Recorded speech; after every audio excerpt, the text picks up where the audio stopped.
কৌশলে এবার কি খোলস ছেড়ে বেরিয়ে আসবে আসল অপরাধী? হ্যাঁ বন্ধুরা, এমনটাই হতে চলেছে মিলন হবে কতদিনে ধারাবাহিকের আগামী পর্বে।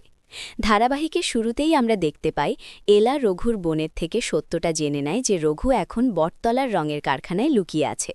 ঠিক সেই সময় এলা বুঝতে পারে যে ময়নাক স্যারও সেখানে রঘুর সাথে দেখা করতে গিয়েছেন, আর এই সুযোগটাই কাজে লাগিয়ে এলা নীরাকে সঙ্গে নিয়ে সেখানে পৌঁছে যায়। একসময় এলা দেখতে পায় ময়নাক আর রঘু নিজের মধ্যে কথা বলেছে এবং ময়নাক তাকে কিছুদিনের জন্য শহরের বাইরে চলে যেতে বলছে। ঠিক তখনই এলা তাদের সামনে হাজির হয় এবং ময়নাকের ভালো মানুষের মুখোশটা টেনে ছিঁড়ে দেয়। সব মিলিয়ে পরিস্থিতি তখন অত্যন্ত টানটান উত্তেজনাপূর্ণ হয়ে ওঠে। এলা সোজাসুজি জানিয়ে দেয় যে ময়নাকই হল সেই কালসাপ যে নিজের প্রিয় বন্ধু মিস্টার সেনের পিঠে ছুরি মেরেছে। এরপর এলা রঘুকে পাকড়াও করে সেন বাড়িতে নিয়ে আসে। ঠিক সেই মুহূর্তেই বাড়ির সবাই এলাকে একা ফিরতে দেখে যখন নানা আজেবাজে কথা বলছিল, ঠিক তখনই এলা রঘুকে নিয়ে সবার সামনে হাজির হয়।